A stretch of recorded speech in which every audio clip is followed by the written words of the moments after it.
I never had a bad experience, so why would I think this would be any different? Freaking out, I can't get the thing connected. I like start crying hysterically. I'm like freaking out.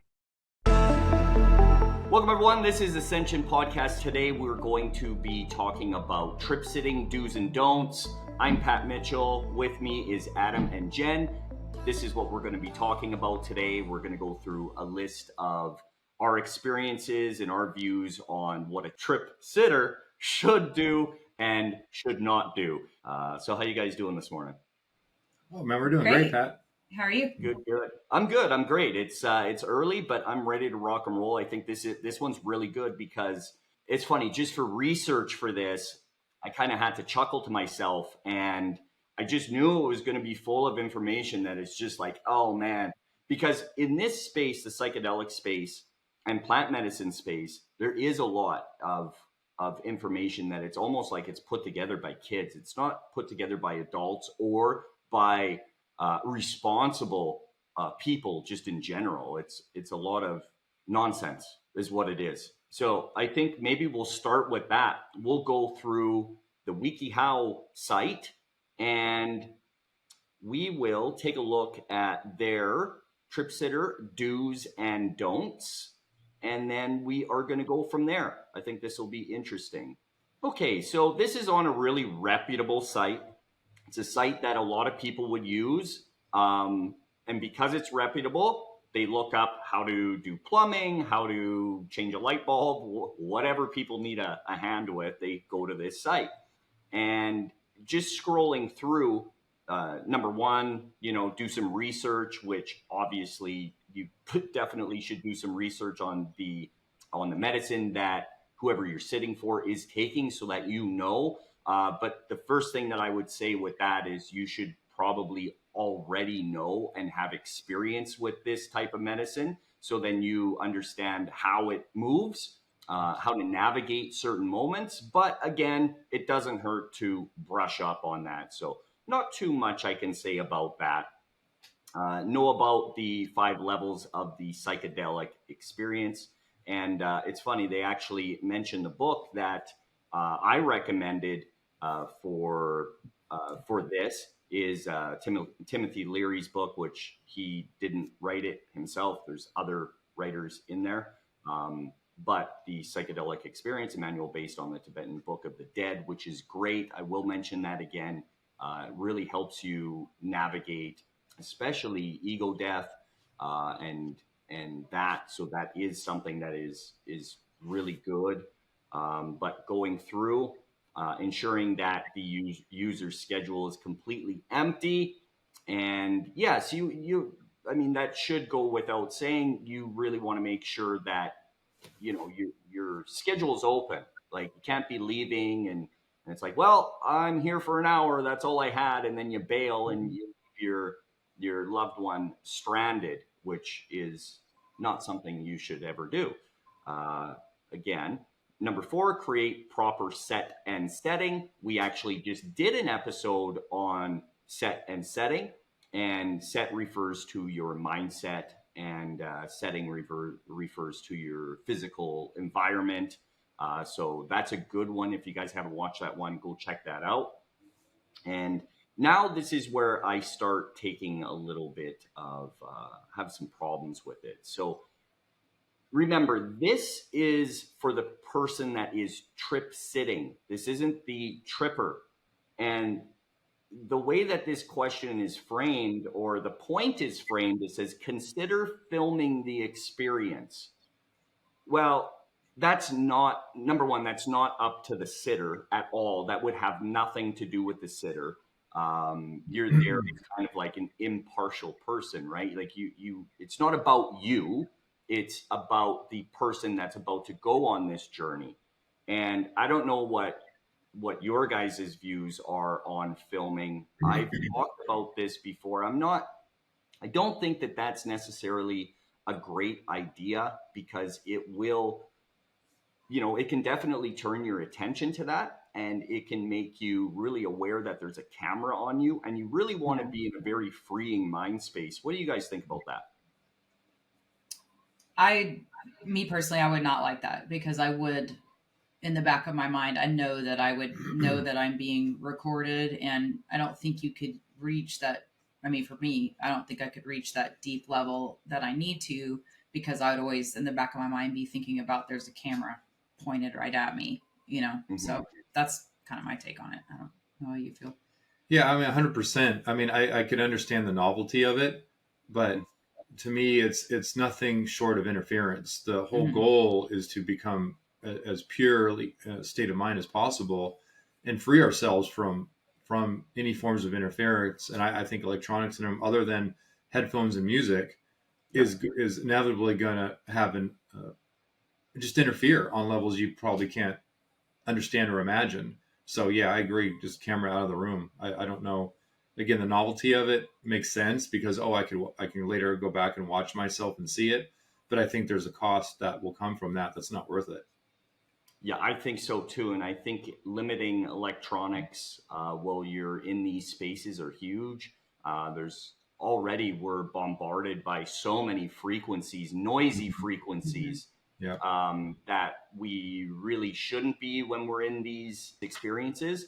I think we don't know necessarily what some of these frequencies are doing, and it's going to cause that extra noise when you need to be free and clear. That mind really needs to be free and clear. So to have that going as well, and it's not even just that. Like that's a small but big part of it. But just having that camera on you, like there's not a lot of people out there that are comfortable in front of a camera to begin with, unless you're comfortable being in front of a camera. So it's just, I don't think it's a good idea. And again, that it's not up to the sitter. It would be up to the actual person going on that journey. So here's another one. So this is part 2 during the trip. Number 1, choose whether you want to actively interact with the user or stay uninvolved. It's got nothing to fucking do with you. This one, this one kind of gets my hair up because this is really, really bad, damaging information. It has nothing to do with you. It's not up to you to determine whether you're going to actively interact with the person going on the journey, or to stay uninvolved. It's got nothing to do with you. And when people are reading this and maybe they've never trip sat before, they're like, oh, okay. So maybe they keep that to themselves. And now all of a sudden the tripper's on the come up and now you're babbling with them. Right. Well, oh my God. what are you doing? It's silly, right? Like it's really bad, damaging information. Horrible information. So don't do that. It's not up to you. So let's keep going here. Have a supply of water nearby and encourage the user to keep hydrated. Again, yes, have water and fluids nearby. Absolutely. Like the person that's going on the journey it's a workout. It really is. It's a mental workout and it can be exhausting and you can become very dehydrated. Absolutely. But it's not up to you to encourage. Don't be like encouraging water. You're stuffing water down someone's face. Like get out of here.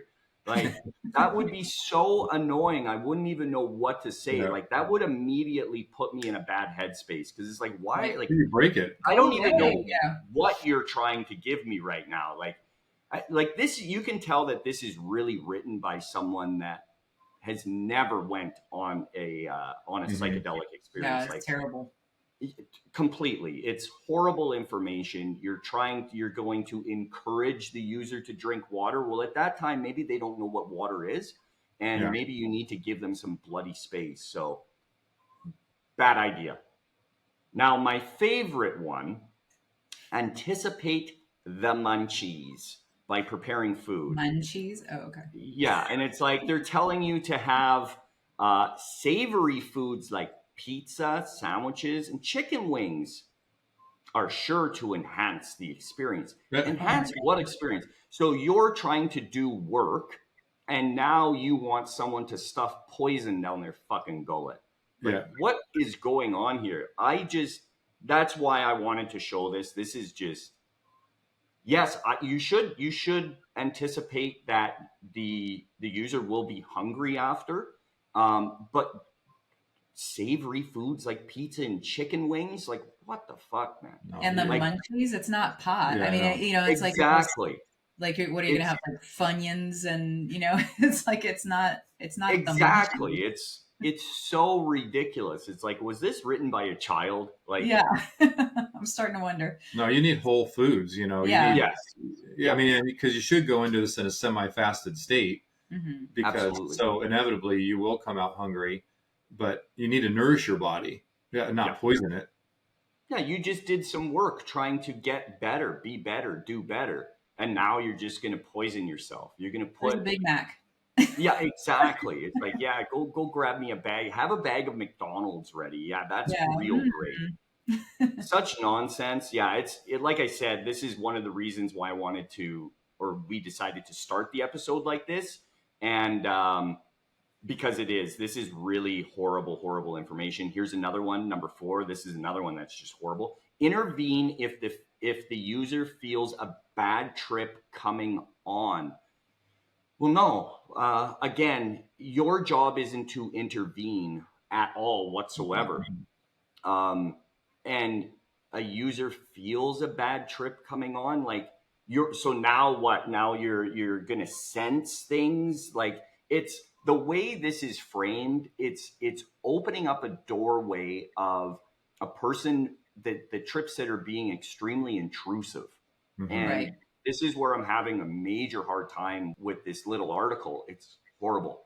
And it's titled "Be a Trip Sitter," right? And it's not about you. Like, you need to really have a very hands-off approach, and it's only if it is absolutely necessary. And a bad trip, again, is this written by a child? Like, for people that do work with this type of medicine and different plants and different substances, they understand that generally there's not such a thing as a bad trip. Like, we've talked about this before. It's like, yeah, you can have uncomfortable experiences, but that's when the work happens. Like, a lot of the information and a lot of the answers get told to you while you're in these spaces. So it's like, if you wanted to stop every time it got uncomfortable, well, then this isn't for you. Like, don't be doing any psychedelic, because Right. that's when the work happens. That's when you get over these hurdles, is through these so-called bad trips, which aren't bad trips. They're just uncomfortable because it's making you confront things that you wouldn't normally do in your regular day-to-day headspace. That's why we are using these as tools, because it helps you confront things. So again, yeah, like, don't intervene if the user feels a bad trip coming on. Again, it's emergencies only, but we'll get more into that. And then it keeps going, and after the trip, it says discuss the experience. And again, I gotta say, absolutely not. There needs to be an integration period where there is just silence, and that the person that just undertook the journey needs to decompress. Yeah. So, like, what are you doing? You want to just, like, it's such a gossipy picture too. It's so fucking funny. No, right. Like, because now you're going to start putting your ideas into that person's mind. You're not a psychiatrist. They don't need a psychiatrist or a therapist at that moment. That's not what it's about. It is about self-work, self-thought. And for you to start projecting your ideas on something that you have no fucking idea about, because how would you know? You didn't undertake this experience. It's got nothing to do with you. And what? Oh, I think it has to do with this, or I think it has to do with that. Well, maybe if that person comes to you with some questions, it's like, hey, what do you think of this? That's fine, but not directly after that experience. You're very vulnerable. You're mentally vulnerable right after the experience and those trips. And you don't want to be putting things into people's minds. They need to be free and clear to explore what just happened on their own. They need to come to these conclusions on their own, or else it's cheating, but cheating with the wrong answers, right? That's my take on that.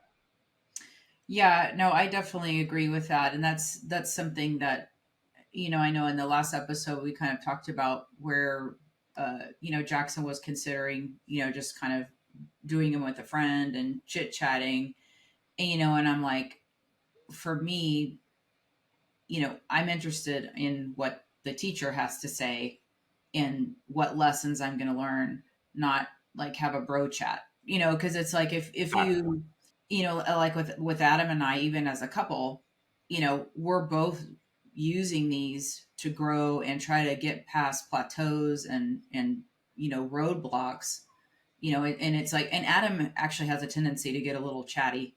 Like he'll come out and he'll be like, oh, and I'm like, no, no, no, no, no. Go back in the bedroom by yourself. No chit chat, which is great. and Yeah. because what the hell do I know? I'm not going to sit there and try to be like, oh, well, I think it means this, well, who am I to say that's what that means? I'm not like some expert, or I'm not, I'm struggling with the same thing. So if I give him feedback, I could be making it worse. It's just important to take the lessons from the teacher, and let him move forward with it. And there's been as a sitter, I'm a firm believer of just leave the person alone and let them go through it. And I'll get into it a little bit, later with our first experience, but there's been several times where, Adam will come out and he'll want to tell me what happened. And, I'm like, nope, go write it down. I'm not going to talk to you right now.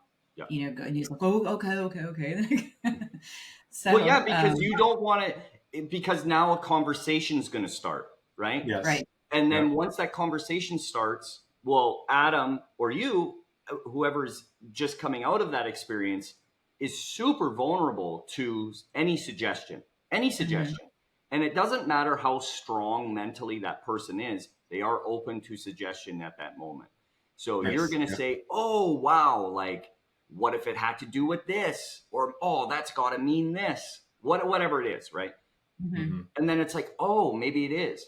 But like you said, they don't call them plant teachers for nothing, right? Like, I want to be taught by the teacher. I don't want to be taught by the student, right? Like, and I think that that's where a lot of people miss the boat with this, because there's not a lot of what I would consider proper information. It's a lot of, if you watch, like, there's a show put out by Comedy Central, not to veer off too much, but it's with comedians and they talk about their like DMT experiences or their acid experiences or whatever experience they've had. And they make like a joke about it, right? Yeah. And although it's entertaining, and I'll give it that, I've watched them. Some of them are entertaining. Some of them are just fucking stupid. But that's entertainment. That's what you need to understand. That's entertainment. This isn't entertainment. This is work, right? And this is what we need to be doing. If you want to get better, you can't be watching Netflix all day. Entertainment. You need to actually be putting the work in. And like I said, there's a lot of bad information, as we just saw. There was a couple of points left, but we'll just leave it at that. And I'm sure that people can see that is bad information, but at first glances, it isn't, because they're not looking deep enough. It's just for somebody that doesn't know, they don't know. Like I've always said, you don't know what you don't know. And it's hard to know what you don't know. And, like I was saying, when Adam's coming out of that, or anyone's coming out of that, they're super vulnerable.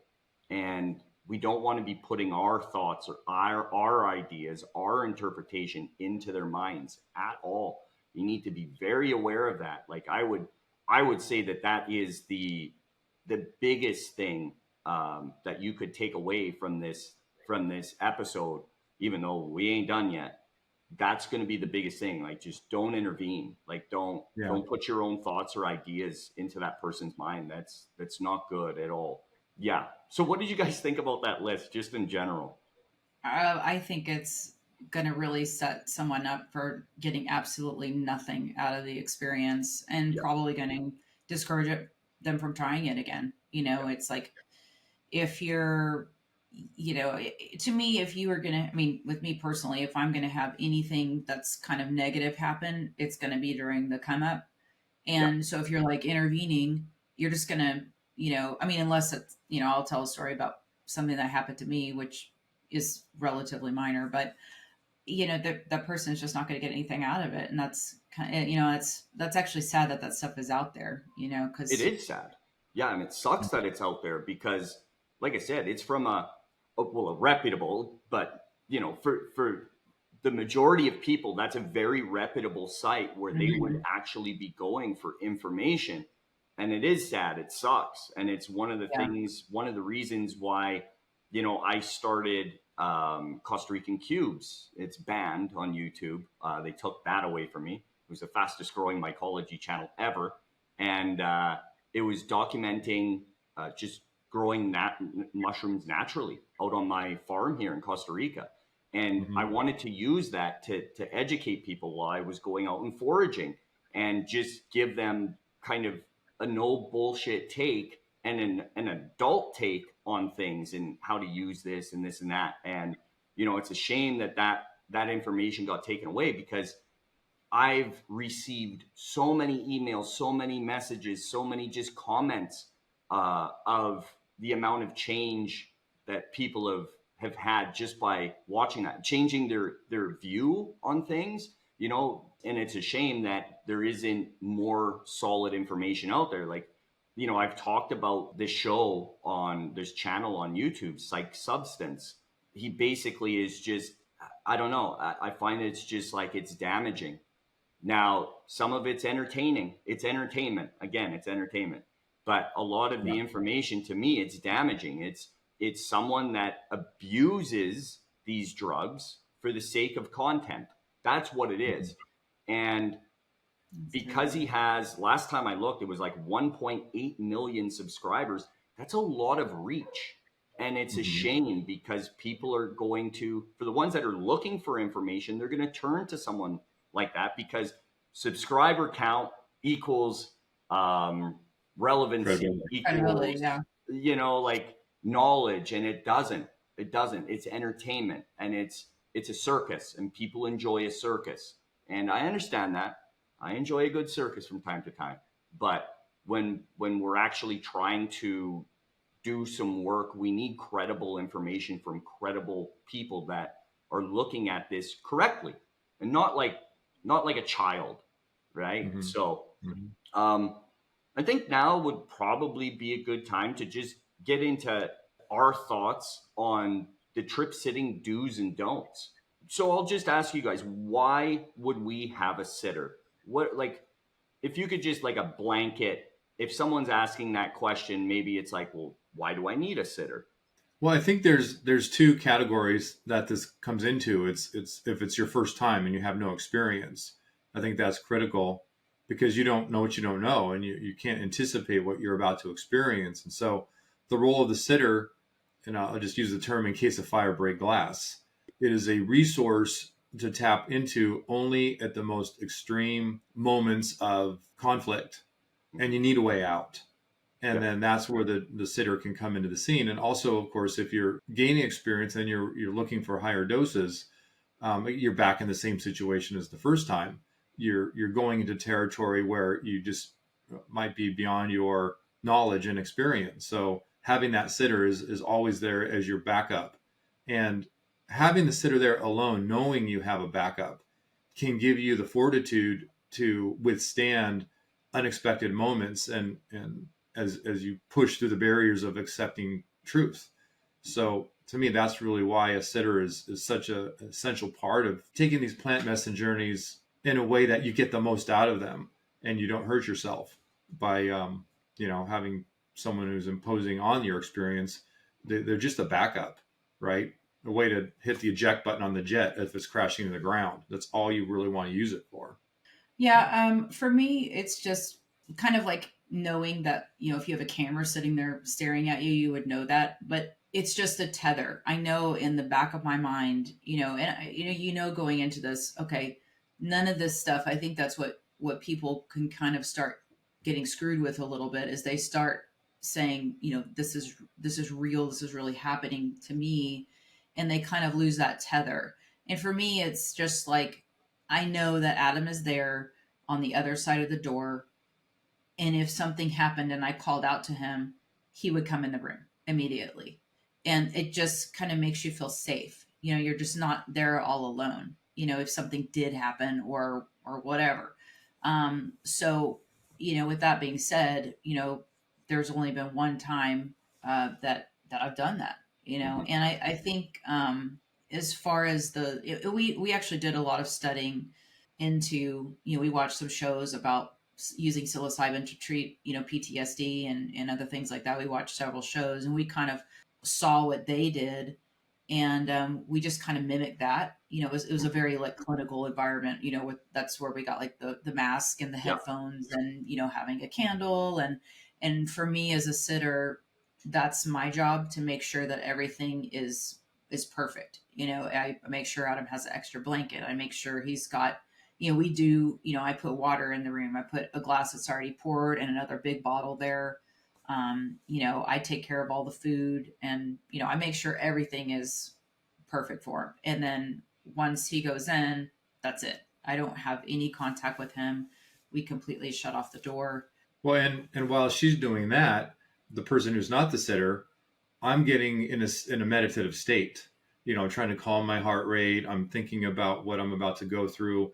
Because rather than me rushing around getting everything ready, you want to really be thinking about lowering your heart rate and finding your Taking music some that deep you want to breaths. listen to, and relaxing, and get your pen and your journal ready, and really just be in a very calm, relaxed state, so that you don't have to worry about anything. And the sitter in the preparation really helps remove all of this tedious work that you want to have done. I mean, even you know, everything we'll get into. You want your house clean. You know, maybe the day before you to Yeah. have cleaned your house, because you don't want to get up to go to the bathroom. You got laundry on the floor. You Yeah. know, I mean, so there's so many things that go into the preparation, and the sitters can be such a critical part of the support leading up to, you know, a day or two before, going helping with shopping and planning what you're going to eat, and doing food prep.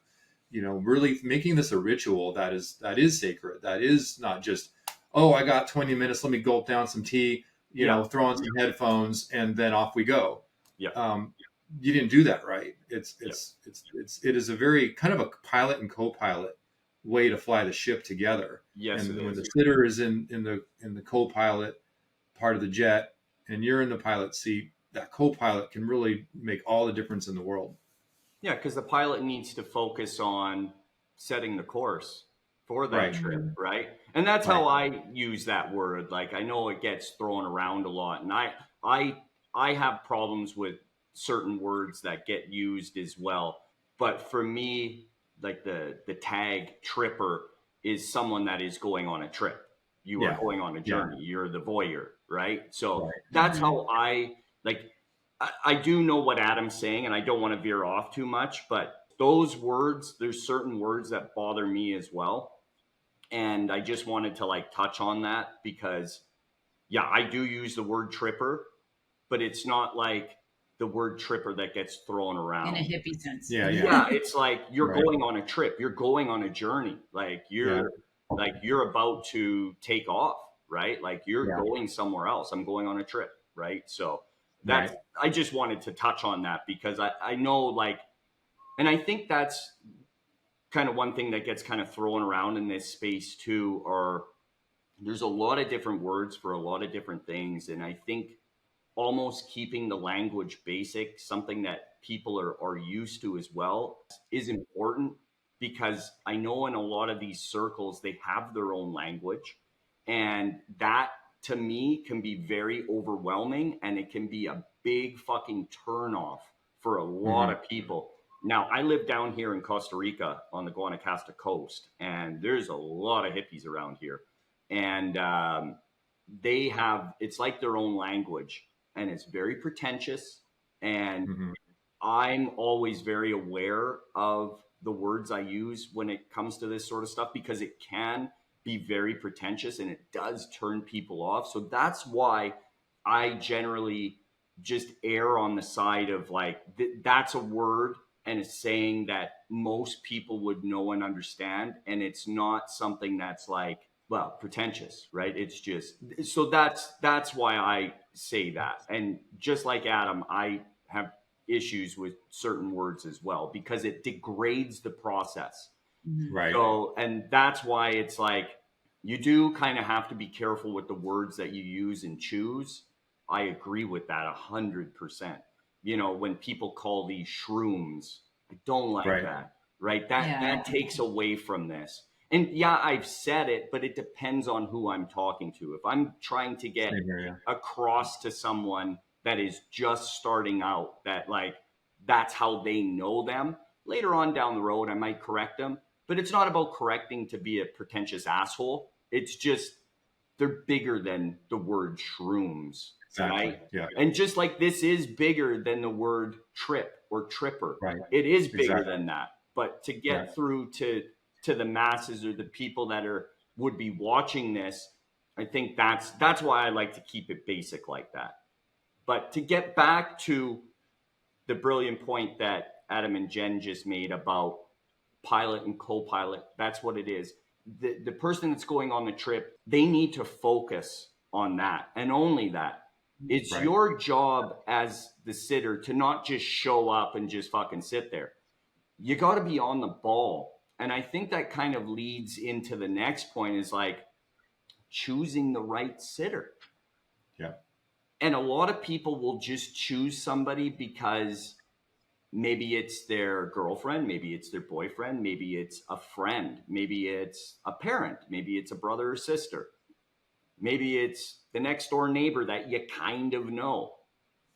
But that it's not something that should be taken lightly. Are they competent? Are these Mhm. competent individuals? Because you need someone that is competent. You can't have Hmm. someone that folds under pressure. And we'll Hmm. get down more into that road here in a sec, but it's about choosing the right sitter. It's important. It's not a decision to be taken lightly.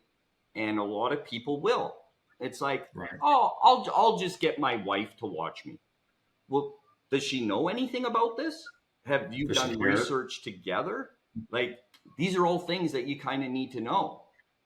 It shouldn't be a decision based in convenience. No, it shouldn't, and that really hits the nail on the head. Hmm. Um, and I would probably say 99% of people choosing a sitter would just choose out of convenience.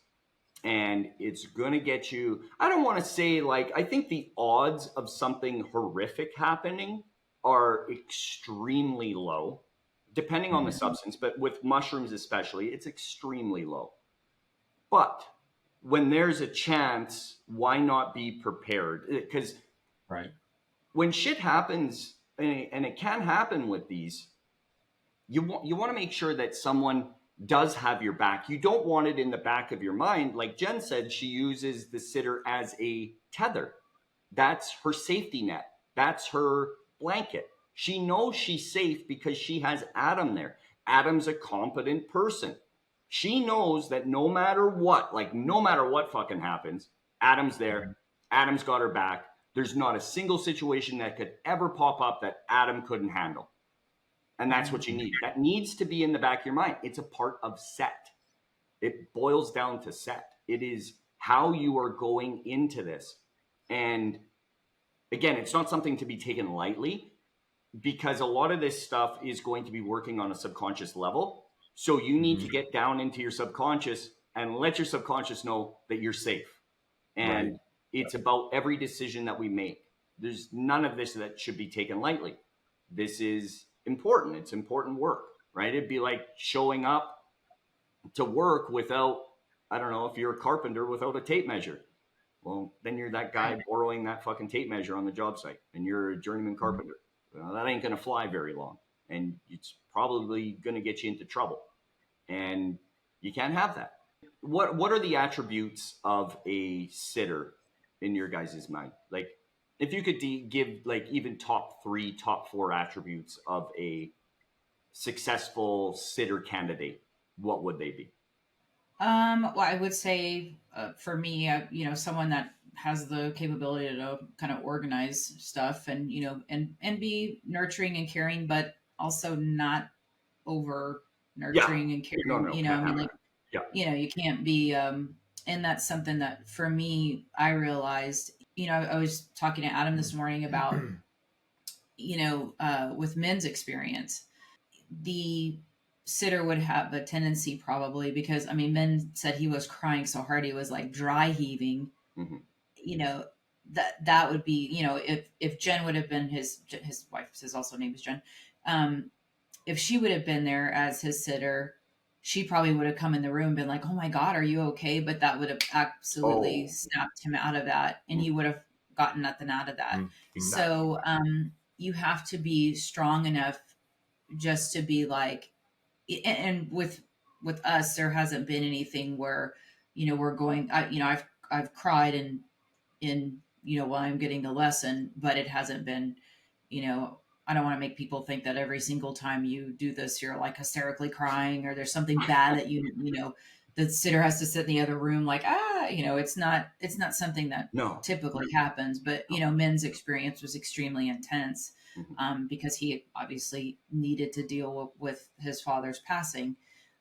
So but you have to be okay with that and just be like, nope, they're fine, I need to leave them alone. So um you know, just to be strong enough just to let them be and let them go through the experience, I think is a big one, Yeah, it's you know, strong in for the me. truest sense of the word strong. A lot of people think strong is something different than what it is. You need to be strong enough to let the person bleed, so to speak. Like you have to Mm-hmm. Mhm. you have to be strong enough to let your kid fall off the skateboard.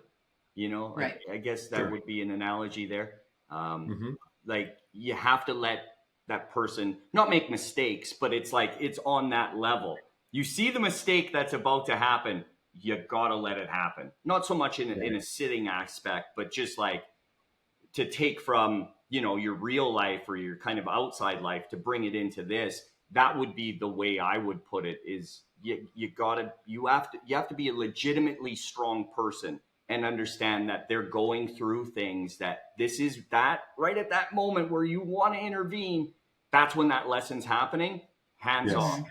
That Yeah. like and the Mm-hmm. only thing that I would say, like, don't use your words. Um, you can maybe at that time, like, let's say he wanted the sitter beside him, because that would be up to the person that's going on that trip. Now, I would prefer to be completely left alone, but some people would want someone beside them, and that's okay. Don't use your words. You can use a touch, right? And Right. it's like, even Yes. then, it's got to be a pretty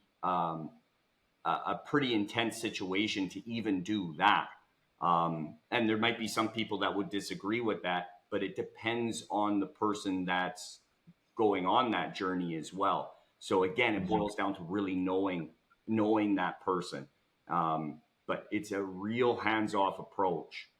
Well, it's really comes down to, if there's ever a time in your life as a sitter to practice the discipline of listening, that is probably one of those peak moments where, if you do have a situation where you're interacting, it's just listen and just be there, and be patient. Know this takes time. It's because it's not about you, right? What Yeah. you think doesn't matter. What you think, what you feel has no place in the room with this person that you're with. It is just be empathetic and listen, and just keep listening, keep your mouth shut. This is all about pressure and relieving pressure. You know, if you're the tripper and you're getting up and you're chatting, well, you're releasing pressure, Yeah. and you can't do that because the pressure that busts through the barriers that you're trying to bust through, and you Mhm. can't release that. So when you start talking as a sitter, you're now releasing pressure, Mhm. and you can't do that, No. if that makes sense. Yeah. So it's a two-way street. You know, both people have to be extremely disciplined to get the most out of this. You know, of course, there's variations, and there's things that will come into play that we just can't cover here, but the sitter needs to just be hard and fast, listen, and then the job of the tripper is to really understand the back of their mind. I got to stick this through. I need to do my part to help my sitter succeed as well. You know, it's a two-way street. You know, it's like, you got to be, I got this, you know, I'm handling, I got it. Thank you for being there. Thank you for listening. I know you're hearing me. One thing that the sitter can also do, and this has been extremely helpful, is to also have a journal ready and to write down what you hear and what you observe, Yeah. because there's going to be gold that comes out. You know, they might just be, you might hear them in the other room, right? And I've done that. I've heard Jen having conversations, and I'm taking notes. Yep. I'm writing this stuff down because that stuff gets lost so fast, and it's the gold we're mining for. So that's another thing that a sitter can really do is be prepared to take notes and write everything they observe and see down in a way they can be the camera, but a natural one. Yeah, and don't make that distinction yourself of what's important or unimportant. Even if you Put it all hear down. a word potato being shouted out, fuck, Right. write it Yeah. down, right? Like just Yeah. everything. Yeah, be really Yeah. on the ball, and I think that that's like the biggest point is just be on the ball, right? Like, Mhm. and competence, it's not something that's out there. Like to find someone that is extremely competent, again, it's not that easy. It's not just because Mhm. that person's there, right? Now, most likely, I mean, if you have a good relationship, like a proper relationship with your husband or your wife, you're with them because that person is competent. I would hope so. Right. But there's a lot of people that Mhm. don't have that. I mean, I could No. literally list 50 people off the top of my head that I know that are like, what the fuck? Mhm. But anyways, Right. that's a whole other topic.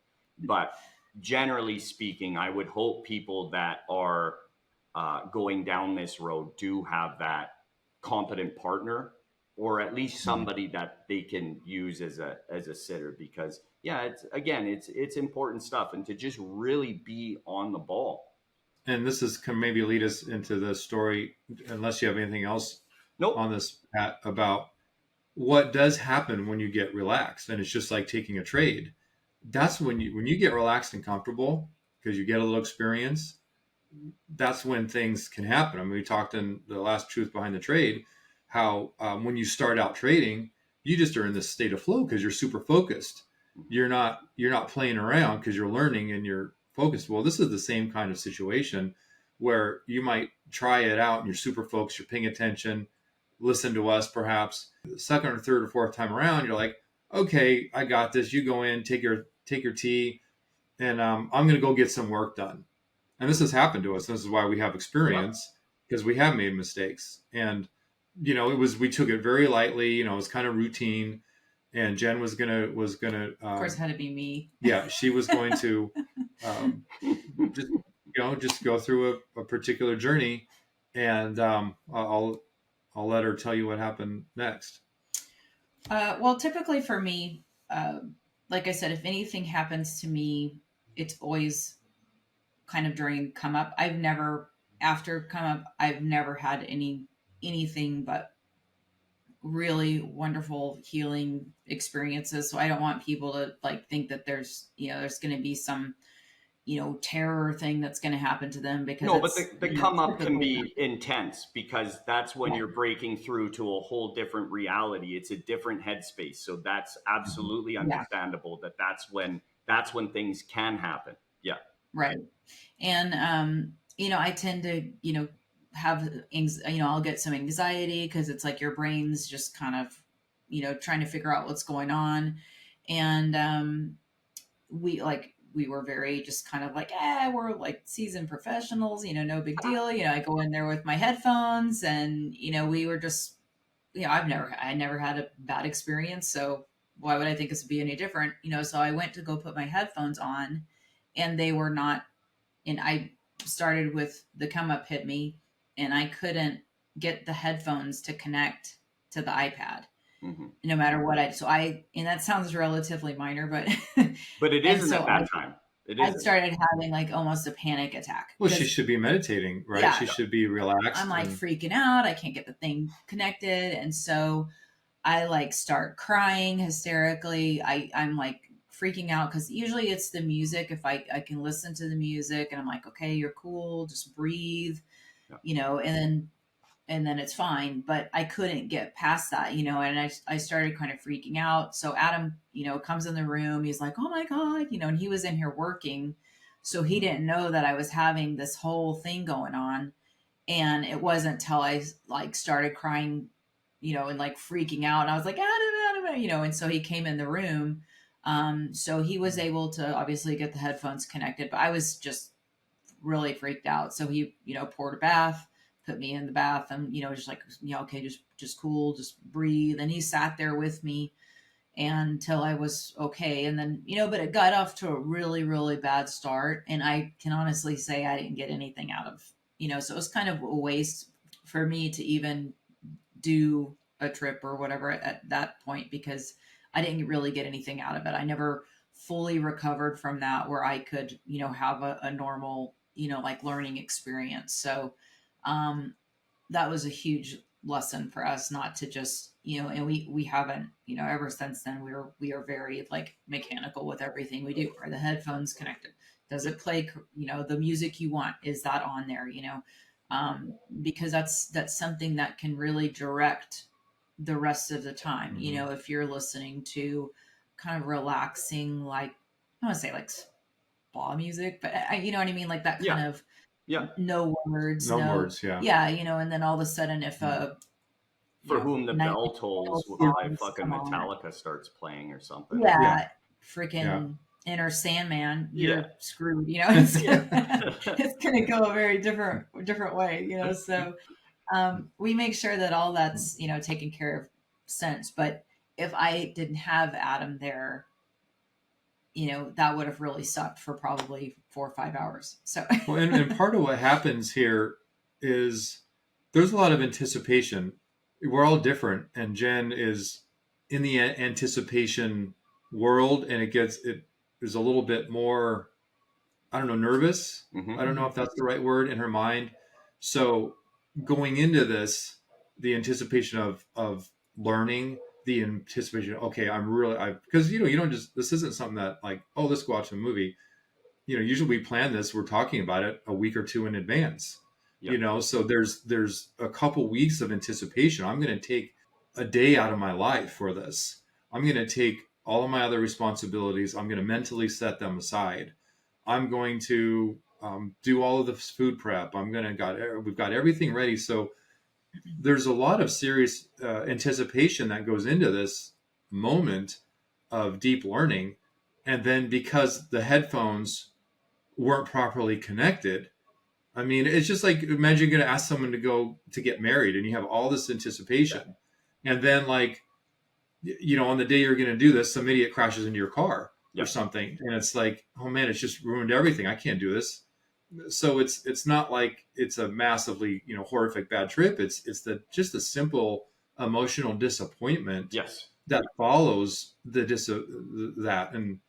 And so that's a lot of what's going on into Jen's tears and her crying. It's like, I messed it up. Yeah. And I think that's something that can definitely be overlooked with that story for people that don't know, or maybe they don't take it as seriously as they should, that all of that hard work of preparation, the planning, everything just got thrown out the fucking window. Exactly. So she's spiraling, right? Like, she knows that this experience is about to be fucking ruined, and that's what's going on, and that's the thought that's going through her head over and over as you're coming up, right? Like, and that's amplified 100%. And it's so easy to overlook in these types of stories where you're not putting yourself in that person's shoes at that time. Maybe you've never had an experience, right? Like maybe you've never used plant medicine or anything before, so you don't know.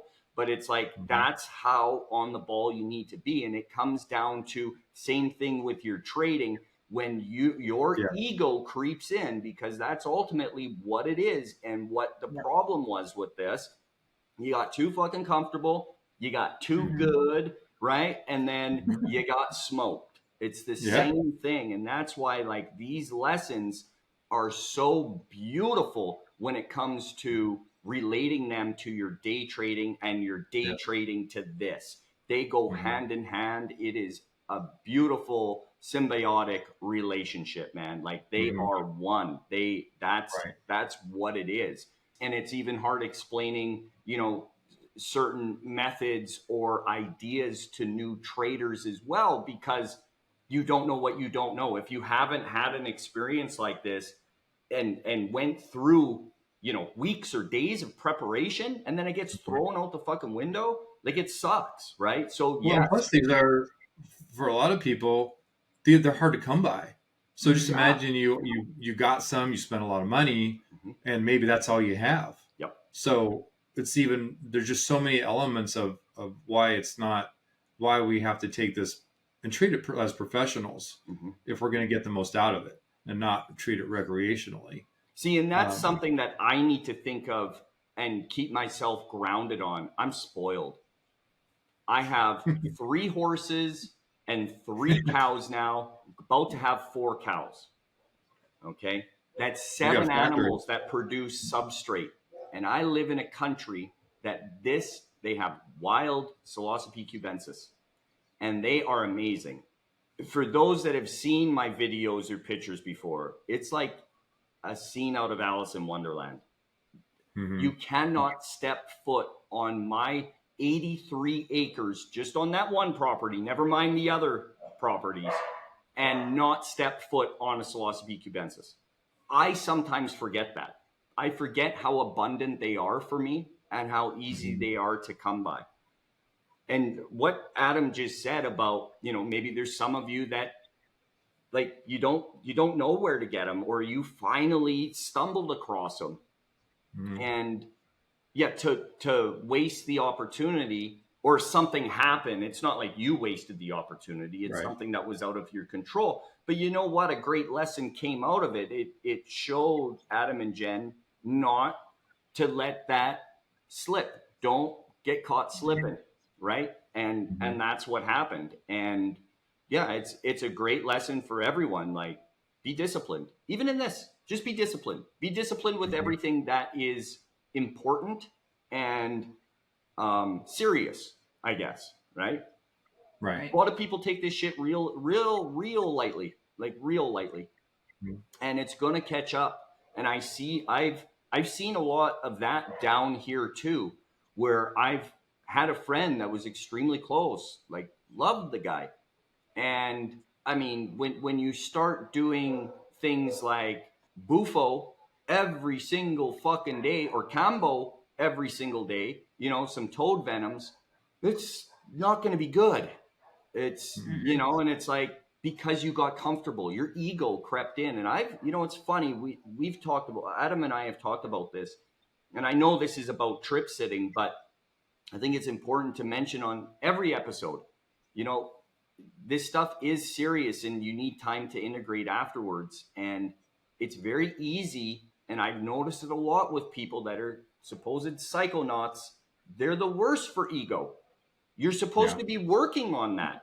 You claim that you've experienced ego death 1,000 times, but yet you have the biggest ego I've ever seen. It's crazy. So it's like, at some point you need to catch yourself, and it's about catching yourself. It's about being proactive instead of reactive, because that reactiveness, even for a sitter, isn't going to be good. It's about preparation. Preparation is really the key to life.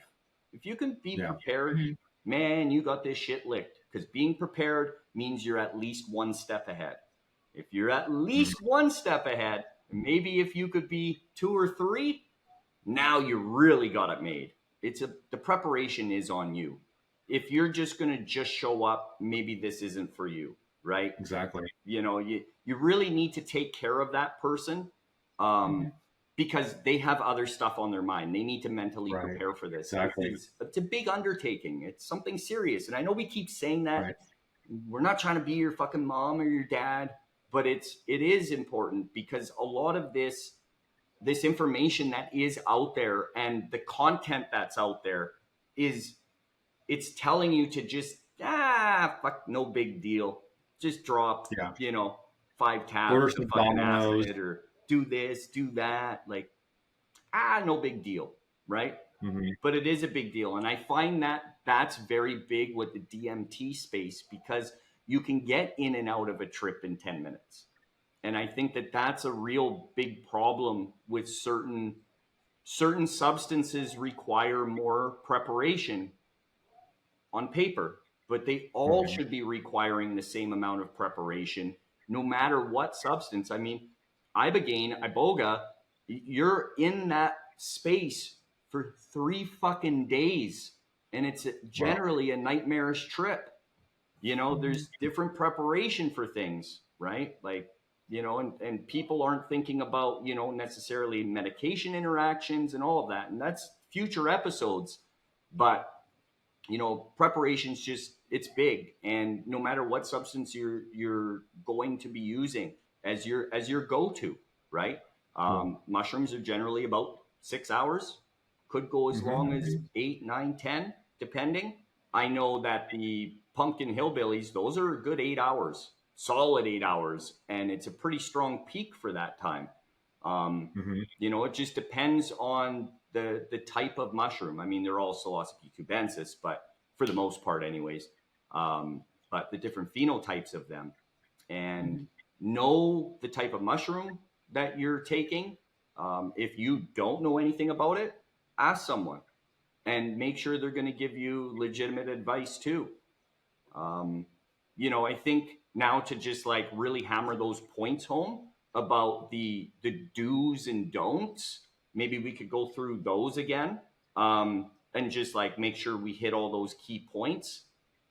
Well, one thing that, you know, what, since we're talking about like the length of the different trips, and one thing that, you know, because we had zero experience like the first time that we, um, you know, when Adam first tried it, you know, like I said, he came out and he's like, oh, okay, that was, Mm, you know, I'm done. It's been, you know, a couple hours, and he starts talking, and then all of a sudden it hits him again. And so that's when, you know, I'm like, okay, you know, you need to go back in the bedroom again.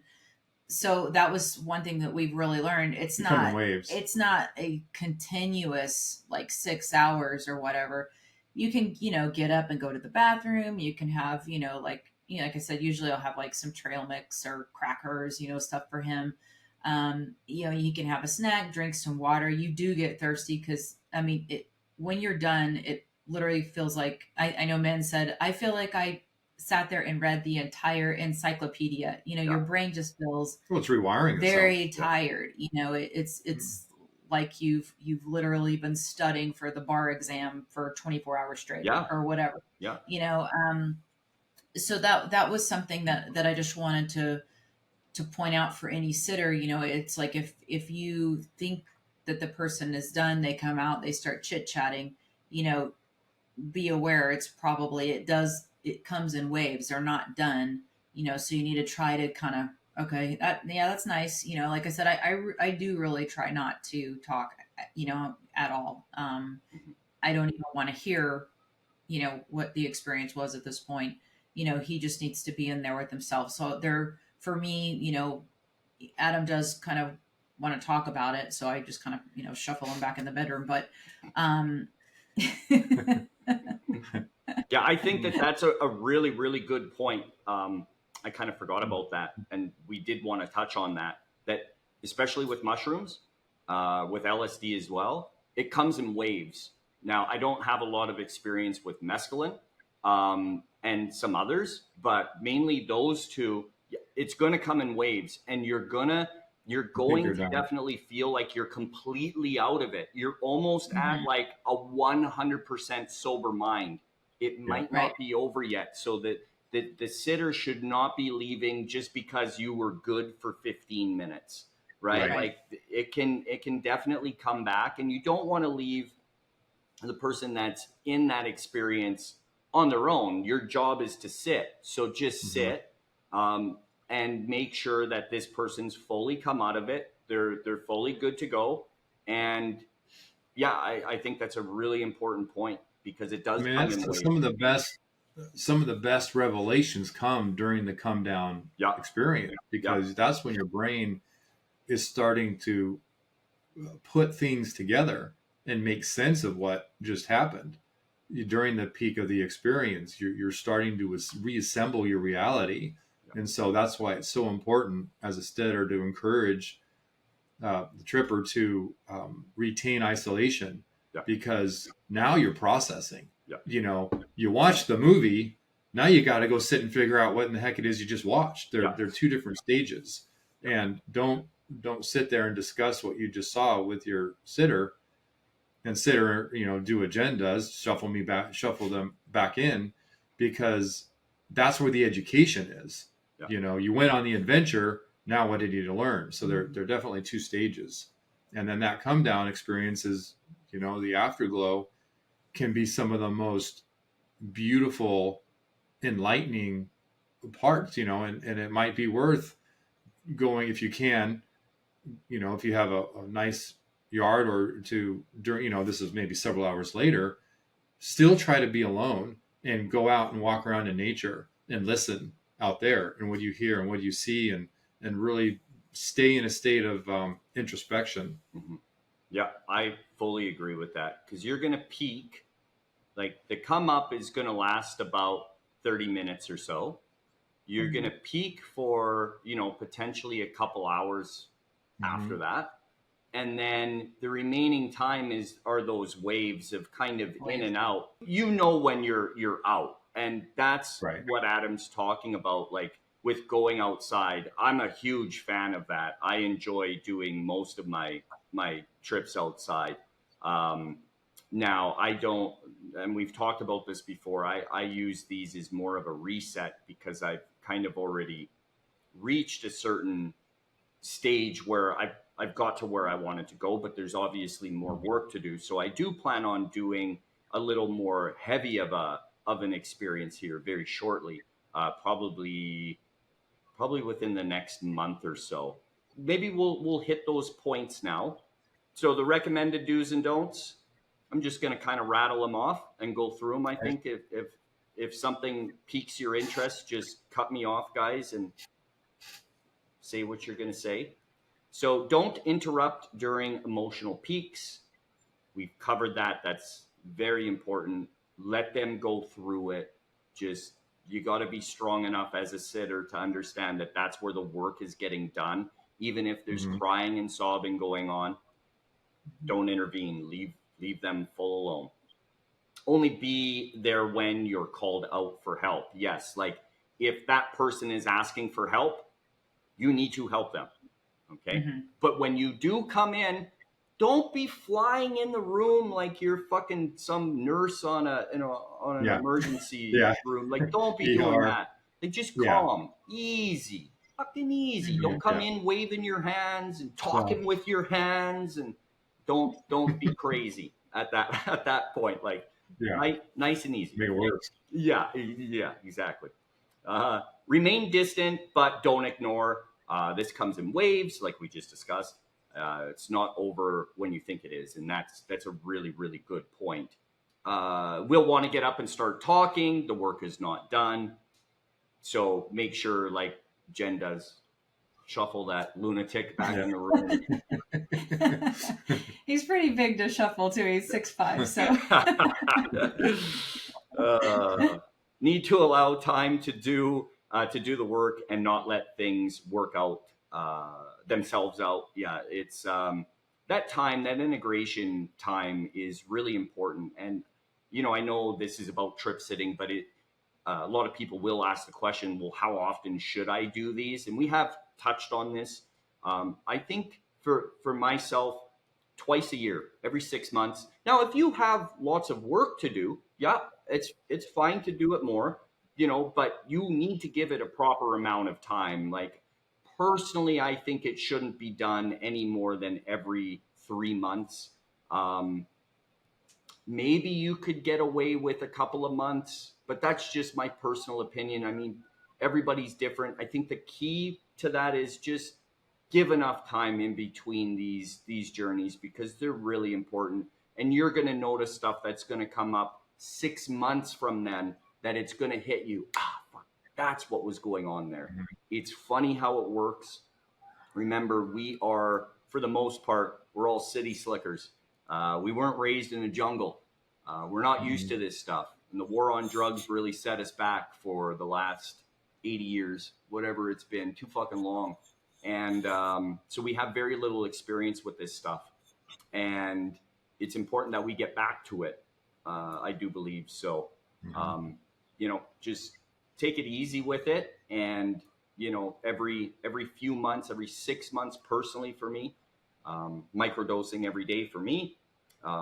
Next point here, encourage person to remain isolated for at least 3 hours. I think that's really important. So if you are going to be a sitter you need to understand that you're there. You're going to be there for a long time. It's not something that is quick, right? This isn't DMT where it's 15, 20 minutes. Every other psychedelic out there lasts hours, and some of them last a very long time. So be aware of duration. And the last point on here is the isolation is very important to hear the needed lessons, and that is extremely important. Give the person that's going through the experience the time that they need. Like, don't interrupt.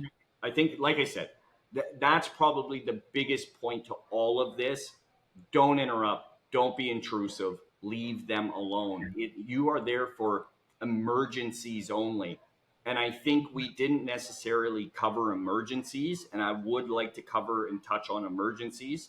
An emergency is that, an emergency, not just because you're uncomfortable or they are uncomfortable. There's so many fucking 911 tapes out there of people that it's like, oh, I ate too many edibles, I think I'm dying. Jesus Christ.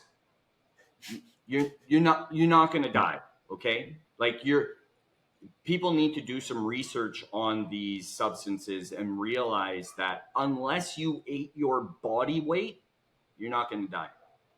You might be uncomfortable, but you're not gonna die, okay? Now, there are emergencies that can happen. Maybe the person that was going on the trip decided to walk around for whatever reason, and you didn't do your job as a sitter, and you left a glass near them. They knocked it down. They cut their foot wide open. Yeah, you're probably going to have to fucking go get that taken care of because you can't be gushing blood. There's things that can happen. A literal emergency is an emergency. The rest is for you to handle, period. Don't be calling the cops. Don't be calling fucking 911 because things got a little fucking hairy.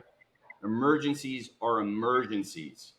I would be so fucking mad if my sitter called the cops or an ambulance or something because they got freaked out. I couldn't even imagine that. Like, good Lord. You know, emergencies happen, but let's make sure they're an actual emergency. Right. I kind of want to get your guys' thoughts on that. I mean, I'm sure. Yeah. I mean, I completely agree. I mean, the times that we've done it, that's the time I was talking about earlier. That's literally the only time that, either one of us have needed the sitter to do anything, besides, for me, well, for both of us, the sitter's initial role is to get everything set up. But then after that, you're just kind of, read a book, watch some TV, work on yourself. Yeah. Do whatever you want to. You're just kind of there. You're not doing anything. Sometimes we have like a farm door that slides and I can kind of pull it out and kind of peek and see Adam through there. And I'm like, okay, cool. He's just laying there, but he has no idea that I'm checking on him. Yeah. I don't, once you get him set up and everything, then they're just there, doing their thing. And then if he does get up because of a wave, then I'll be like, hey, is everything going okay? You need anything? Mm-hmm. Nope. Okay. That's good. So it's honestly, and I know we have to talk about, these emergencies but they are pretty rare. It's not going to happen. And that's kind of like the point I'm trying to stress. Like, an emergency is an emergency. Like, they're so rare. And it's like, as long as you do your job and you prepare properly, there's like, would you be leaving glass around? Like, you know what I mean? It's just little things like that. It's like, and even that, it's like, no, fucking bandage me up. I'm not fucking going to fucking doctor right now. Thank you.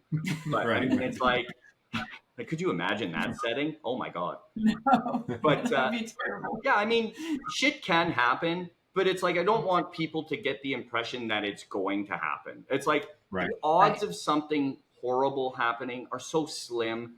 But when you read anything on psychedelics, it's like, oh, they can have a mental break. They can freak out. They can have suicidal thoughts. Get out of here. Who's doing this shit? Like, you should be a stable, rational adult if you're going to be doing this stuff. If you have mental problems, you shouldn't be fucking around with psychedelics. You just shouldn't, right? Well, Like, and there are other drug interactions that are legit, which yes, I'm sure we'll cover another time. yeah, That there are people who should not take these, yeah, and so that is the little asterisk there yeah. on that.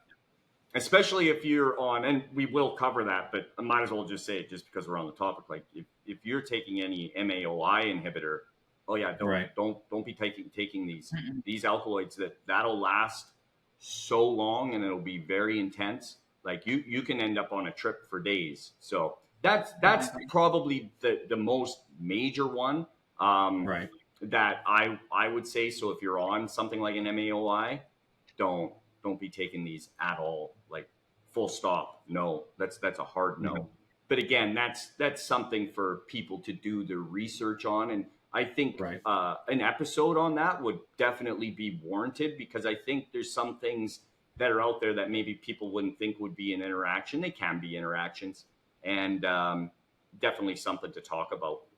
We always make sure we don't have alcohol the day before. Yeah. We don't have caffeine. Caffeine. Yeah. Those are just things like you don't want that. I like to think of these as living, and Yeah. you're inviting a living entity into your body, You are. and it likes a clean environment. Yeah. Right. So Mhm. those other kinds of stimulants or depressants of any sort are just better off not in your body at the time. Yeah, and that's how serious it is, what Adam just said. I think I'd like to do an episode at some point to really give our thoughts and ideas as to what these are. And I think that could be just a really fun episode and an interesting That could, oh, yeah. episode. Yeah. And we'll definitely do that one soon. But yes, there's more. You're not just eating mushrooms, right? Mhm. You're not just taking acid. You're not just taking ayahuasca. You're not just drinking a magic potion. Okay, there's more to this, and they are literal teachers. They're living, breathing entities, right? And I do fully believe that. For risks as well, since we're kind of on the topic of risk, the temptation to break that meditation, as we covered, just to continue going through these points, that temptation is going to be there. It's going to be there for the sitter as well, during hairy moments. Don't give in to that temptation. Your job is to be very strong. Okay. That person needs to remain focused. So just because you get uncomfortable, suck it up, buttercup, because that's not your place to be uncomfortable at all. Like, you don't have any right to be uncomfortable. If you're kind of picking up what I'm laying down, you just don't. And if you're someone that's just like if a situation comes up and you don't know what to do, don't freak out. You really have to remain calm.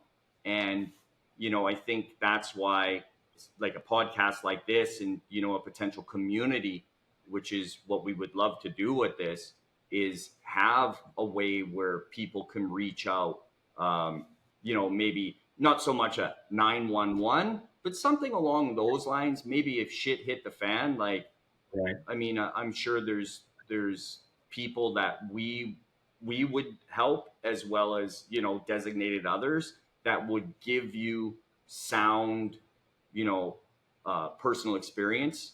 And I don't want to call it advice, but fuck it. What are you going to do? Sue me? Advice, right? For insight. Yeah. It's just insight, right? Like, because things, they can happen, right? And like, you're not going to know how to cover every single little aspect of it, right? Nobody would expect you to, but there's others that have been through some pretty hairy experiences, that would be able to help, or they might just have a good solution to the problem. So I think that's something that I would love to bring in the future, and I'm sure Adam and Jen would love to bring in the future as well. And like we talked about earlier, don't get too comfortable. That's when life loves kicking you right in the junk real hard with steel-toed boots. Yep. So yeah, definitely be careful with that. And remember, that experience maybe to some doesn't sound like much. It is. It's such a, I think it's a really defeating moment at that time. And the more you do these, it's probably going to happen, no matter how on the ball you are. But You know, because again, that's just life. Sometimes things happen, but you have to Right. also think about that in the respect of, you know, maybe that's part of the test too. Maybe that's part of the lesson too, because they are lessons and they're lessons that help us grow. I think this was a really great episode. Have you guys got anything else that we're missing? I just think, one final point is, being a sitter is relatively easy. It's Yeah. you're mainly the whole time just kind of hanging out, having some me time, other than, the initial part of it. So, I just want to, make it clear it is relatively easy to do. I mean, and I have some of the videos that Adam and I watch where we're watching, like a clinical study, and these guys were in like Afghanistan, or they had really terrifying experiences. Even they're not, I mean, they were crying and, Yeah. obviously having a very emotional experience.